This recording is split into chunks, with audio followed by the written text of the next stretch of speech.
عشیرتک الاقربین۔ جو ہمارے آقا صلی اللہ تعالیٰ علیہ وسلم نے جب آپ کے ساتھ میں چند صحابہ کرام ہو گئے، ایمان لے آئے، تو اللہ کے نبی صلی اللہ تعالیٰ علیہ وسلم نے علل اعلان اسلام کی تبلیغ فرمانا شروع کی۔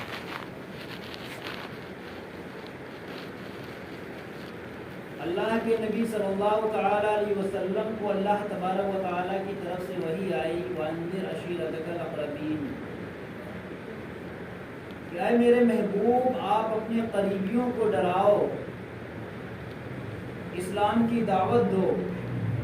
تو ہمارے آقا صلی اللہ تعالیٰ علیہ وسلم نے لوگوں کو اسلام کی دعوت دینا شروع کر دی۔ جب آپ صلی اللہ تعالیٰ علیہ وسلم نے لوگوں کو اسلام کی دعوت دینا شروع کی، تو آپ اور آپ کے مصاحبوں کے اوپر مکے والوں نے مصائب و آلام کے پہاڑ توڑ دیے۔ آپ کے اوپر بہت زیادہ مظالم ڈھائے گئے، آپ صلی اللہ تعالیٰ علیہ وسلم کو بے پناہ تکالیفیں دی گئیں، آپ کے صحابہ کرام کو بہت زیادہ پریشان کیا گیا، تنگ و تراش کیا گیا، مگر پیارے آقا صلی اللہ علیہ وسلم اور آپ کے چاہنے والے حق کے اوپر قائم رہے، اسلام کے اوپر قائم رہے، اور ذرہ برابر بھی لبوں کے اوپر کبھی بھی ناشکری کا ایک لفظ بھی نہیں لیتے۔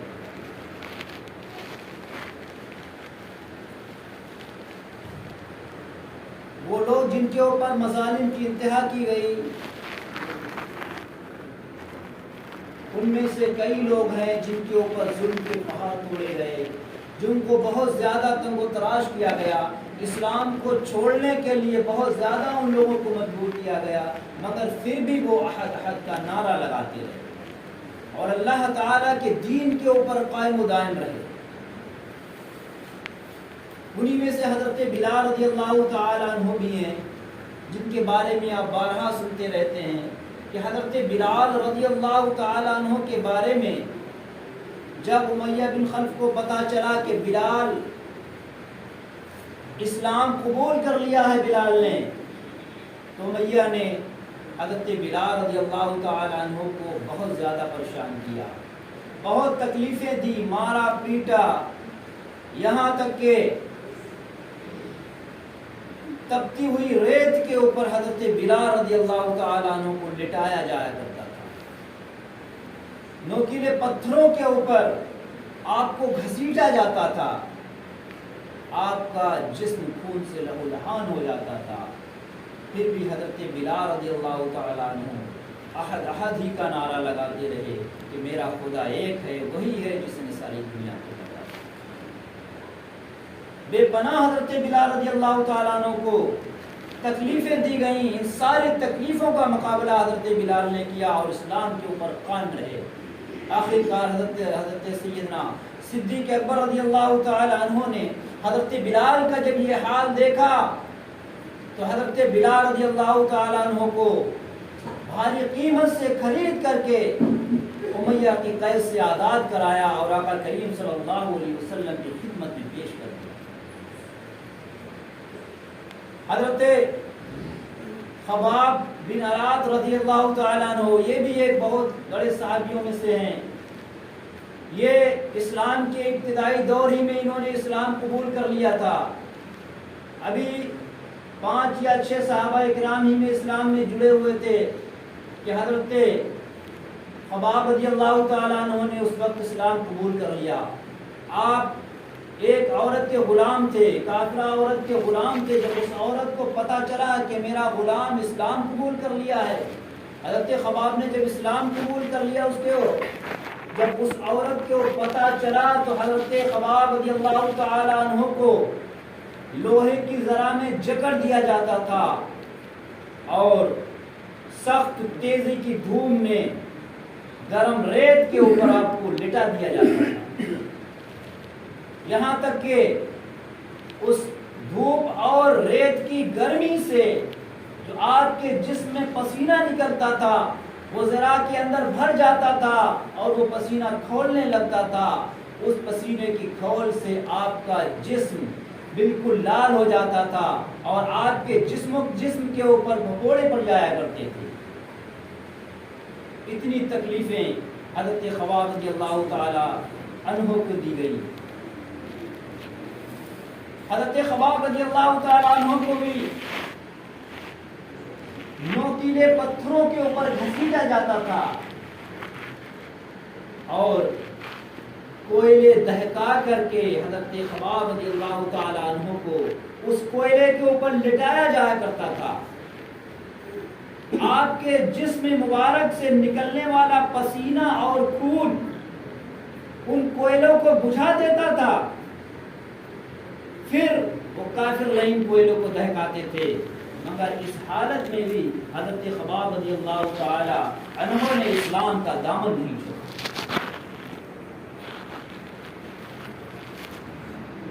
ایک بار حضرت خباب رضی اللہ تعالی عنہ اپنی قمیص اتارے ہوئے بیٹھے تھے، حضرت فاروق اعظم رضی اللہ تعالی عنہ کی دور خلافت میں حضرت فاروق اعظم رضی اللہ تعالی عنہ نے جب حضرت خباب رضی اللہ تعالی عنہ کی کمر کے اوپر آپ کی نظر گئی تو حضرت فاروق اعظم فرمانے لگے کہ اے خباب، میں نے تمہاری جیسی کمر کا آدمی تو آج تک دیکھا ہی نہیں ہے، یہ تمہاری کمر کا کیا حال ہے، یہ کیسی کمر ہے؟ تو حضرت خباب رضی اللہ تعالی عنہ بیان فرماتے ہیں کہ اے خلیفہ وقت، میرا حال آپ نہ پوچھئے کہ میرے ساتھ میں کتنی زیادتیاں کی گئی۔ یہ میری جو کمر کا حال ہوا ہے، یہ مجھ کو دہکتے ہوئے کوئلوں پر جب لٹایا جاتا تھا اور میرے جسم سے نکلنے والا خون اور پسینہ کوئلوں کو بجھا دیتا تھا تو کافر لعین کوئلوں کو پھر دہکایا کرتے تھے، یہاں تک کہ برابر یہ معمول جاری رہتا تھا۔ تو میرے جسم سے جو چربی ہے وہ چربی پگھلتی تھی اور کوئلوں کو بجھا دیتی تھی، یہی جو میری کمر کا حال ہے یہ اسی وجہ سے حال ہوا۔ قربان جائیے ان عاشق رسول کے اوپر کہ انہوں نے اسلام کے لیے کتنی بڑی بڑی قربانیاں، اسلام پر قائم کرنے کے لیے کتنی بڑی بڑی قربانیاں دیں، جب ہی ان لوگوں کی اللہ تعالیٰ نے مدد فرمائی تھی، جب ہی ان کے ساتھ اللہ تعالیٰ کی ہر وقت مدد رہا کرتی تھی۔ آج ہم سوچتے ہیں کہ اللہ تعالیٰ کی مدد آ جائے، کہیں سے اللہ تعالیٰ کی مدد آ جائے، مسلمان جو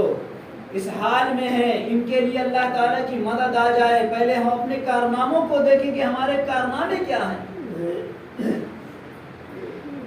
ہم اللہ اس کے رسول کی بات کو نہیں مان رہے ہیں اور اللہ تعالیٰ کی مدد کا انتظار کر رہے ہیں۔ پہلے تم شریعت پہ چل کے دیکھو، احکام شریعت پر عمل کر کے دیکھو، اسلامی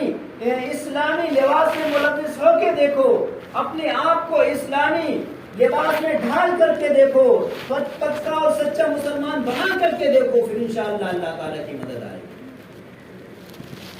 وہ زمانے میں مسلمان تھے، وہ زمانے میں معزز تھے مسلمان ہو کر، اور ہم خوار ہوئے تاریخ قرآن ہو کر۔ تو جو ہمارے صحابہ کرام نے اتنی مصیبتیں پریشانیاں جھیلی، ہمیں تو کچھ نہیں پریشانیاں جھیلنا پڑتی ہیں۔ حضرت یاسر رضی اللہ تعالیٰ عنہ، حضرت یاسر رضی اللہ تعالیٰ عنہ جب اسلام آپ لے آئے، ابتدائی دور میں اسلام لے آئے تھے، تقریباً 30 لوگ اس وقت مسلمان ہوئے تھے۔ اس کے بعد میں حضرت یاسر رضی اللہ تعالیٰ عنہ ایمان لائے تھے۔ حضرت یاسر رضی اللہ تعالیٰ عنہ کو بھی بہت زیادہ پریشان کیا گیا، آپ کو تنگ و تراش کیا گیا، اسلام کو چھوڑنے پر مجبور کیا گیا، مگر حضرت یاسر رضی اللہ تعالیٰ عنہ نے بھی اسلام کا دامن نہیں چھوڑا۔ آپ کی اہلیہ حضرت سمیہ رضی اللہ تعالیٰ عنہا، ان کو بھی بہت زیادہ پریشان کیا گیا، یہاں تک کہ آپ کا بیٹا حضرت عمار رضی اللہ تعالیٰ عنہ کے اوپر مصیبتوں کا پہاڑ توڑا گیا۔ ان تینوں کو کافر لوگ پکڑ کر کے جب لاتے ہیں اور حضرت یاسر رضی اللہ تعالیٰ عنہ کو بہت زیادہ مارتے پیٹتے ہیں، اتنا شدید مارتے پیٹتے ہیں کہ پہاڑیوں کے اوپر لے جاتے ہیں اور وہاں پہ گھسیٹتے ہیں، پہاڑیوں کے اوپر سے ڈھکیل دیتے ہیں، نیچے گرا دیتے ہیں۔ آپ کا جسم بالکل لہو لہان ہو جایا کرتا تھا اور کہتے تھے اے یاسر اگر تم اسلام کا دامن نہیں چھوڑو گے تو برابر تمہارے ساتھ یہی سلوک ہوگا، اور صرف تمہارے ساتھ ہی نہیں تمہارے بیوی اور بچوں کے ساتھ بھی یہ سلوک کیا جاتا ہے۔ مگر پھر بھی حضرت یاسر رضی اللہ تعالیٰ عنہ نے اسلام کا دامن نہیں چھوڑا۔ حضرت یاسر کے سامنے ان کی اہلیہ اور ان کے بچوں کو زرکوب کیا گیا، ان کو مارا پیٹا گیا کہ ہو سکتا ہے ان کی محبت ان کو اسلام سے منہ موڑنے پر مجبور کر دے، مگر نہیں، ایک لفظ بھی حضرت یاسر رضی اللہ تعالیٰ عنہ نے اسلام سے منہ کو نہیں موڑا۔ یہاں تک کہ حضرت یاسر رضی اللہ تعالیٰ عنہ اتنی مصیبتیں آپ کو دی گئیں، اتنی پریشانیاں دی گئیں کہ آپ ان پریشانیوں کو برداشت نہ کر سکے اور آپ اس دنیا کو خیر آباد کہہ گئے۔ آپ نے جام شہادت نوش فرما لیا۔ اس کے بعد میں آپ کی بیوی حضرت سمیہ کو ان لوگوں نے بے پناہ مارا پیٹا، اور حضرت سمیہ نے جب اپنے شوہر کا یہ حال دیکھا تو اپنی زبان سے کافر لعین کے لیے، ابو جہل کے لیے برا سرا بولنے لگی، تو اس نے حضرت سمیہ کے لیے اتنی خطرناک اور عبرت آمیز سزا منتخب کی۔ پہلے تو بہت زیادہ حضرت سمیہ کو مارا، اور اس کے بعد میں ابو جہل لعین نے کہا کہ 2 اونٹوں کو بلایا جائے۔ 2 اونٹوں کو لایا گیا اور حضرت سمیہ رضی اللہ تعالی عنہا کے ایک ایک پیر کو دونوں اونٹوں میں باندھ دیا گیا، اور پھر کہا کہ اب بھی تم دامن کو چھوڑ دو، اگر اپنے بچے کی زندگی چاہتی ہو تو اسلام کے دامن کو چھوڑ دو، ورنہ تم بھی مرو گے، تمہارا بچہ بھی مار دیا جائے گا۔ مگر قربان جائیے کہ حضرت سمیہ کی ہمت کے اوپر انہوں نے بھی اسلام کا دامن نہیں چھوڑا، اور اسلام کی خاطر آپ اپنی جان دینے پر آمادہ ہو گئی۔ آخرکار اس لعین نے آپ کے دونوں پیروں کو باندھ کر کے اور دونوں ٹانگوں کے بیچ میں زور سے تلوار ماری کہ آدھا جسم کا دھڑ جو ہے ایک اونٹ کے ساتھ چلا گیا اور آدھا جسم کا دھڑ ایک اونٹ کے ساتھ چلا گیا۔ قربان جائیے، پھر بھی آپ نے جو ہے وہ اسلام کا دامن نہیں چھوڑا۔ اب آپ کے بیٹے کے اوپر بھی مظالم کی انتہا کر دی گئی۔ ابھی بچپن کا عالم تھا، بہت زیادہ اس کو بھی پریشان کیا گیا۔ حضرت عمار رضی اللہ تعالیٰ عنہ کو بھی بہت زیادہ پریشان کیا گیا۔ آپ جو ہے اپنے والدین کا حال دیکھ چکے تھے، بہت زیادہ جب پریشان کیا گیا اور آپ کے اوپر زور زبردستی کی گئی تو آپ نے جو ہے ان کافروں کی ہاں ملا دی، آپ کو چھوڑ دیا گیا۔ اس کے بعد جب آپ اللہ کے نبی صلی اللہ علیہ وسلم کی بارگاہ میں جاتے ہیں، عرض کرتے یا رسول اللہ صلی اللہ علیہ وسلم، ان لوگوں نے مجھے بہت زیادہ تنگ و تراش کیا ہے اور مجھ سے جبرن جو ہے وہ کلمہ کفر ادا کرا دیا ہے، یا رسول اللہ میرا کیا حال ہوگا؟ اتنے میں اللہ تعالیٰ کی طرف سے آیت کریمہ ان کی صفائی میں اترتی ہے۔ اللہ کی طرف سے آیت کریمہ اترتی ہے، اے محبوب انہیں بتا دو کہ وہ لوگ جو زور اور زبردستی میں جن کو جبرن جو ہے وہ کلمہ کفر کہلا دیا جاتا ہے، تو حقیقت میں وہ کلمہ کفر نہیں ہوتا ہے، وہ لوگ ایمان سے اپنے نہیں جاتے، یہ خوشخبری سنا دو۔ حضرت عمار رضی اللہ تعالیٰ عنہ کو اللہ کے نبی صلی اللہ علیہ وسلم نے خوشخبری سنائی کہ اے عمار تم اسلام پہ قائم ہو، تم اسلام ہی میں رہو گے، یہاں تک کہ آخر تک حضرت عمار رضی اللہ تعالیٰ عنہ رسول کریم صلی اللہ تعالیٰ علیہ وسلم کی خدمت میں لگے رہے۔ اور یہ بھی پتہ ہونا چاہیے کہ اسلام میں جو سب سے پہلا جو شہید ہوئے تھے تو حضرت یاسر اور آپ کی بیوی حضرت سمیہ رضی اللہ تعالیٰ عنہ ہیں، جو اسلام میں سب سے پہلے جام شہادت نوش کرنے فرمانے والی تھی۔ جان ہے عشق مصطفیٰ روز فضو کرے خدا، جان ہے عشق مصطفیٰ روز فضو کرے خدا، جس کو ہو درد کا مزہ ناز دوا اٹھائے۔ تو ان لوگوں کا ایمان مضبوط تھا۔ آج ہمارا جو ہے وہ ایمان جو ہے ڈھلمل ایمان ہو گیا، ڈھلمل یقین ہم ہو گئے ہیں۔ ذرا تھوڑی سی اگر پریشانی ہمارے اوپر آ جاتی ہے تو اللہ تعالیٰ کی ناشکری ادا کرنے پہ آمادہ ہو جاتے ہیں۔ تو ہم لوگ صحیح معنوں میں مسلمان بنیں اور صحابہ کرام کے نقش قدم پر چلنے کی کوشش کریں، انشاءاللہ تعالیٰ ہمارے لیے مدد آئے گی۔ اللہ تعالیٰ کی بارگاہ میں دعا ہے اللہ تعالیٰ نے سب کو بھی ہدایت عطا فرمائے۔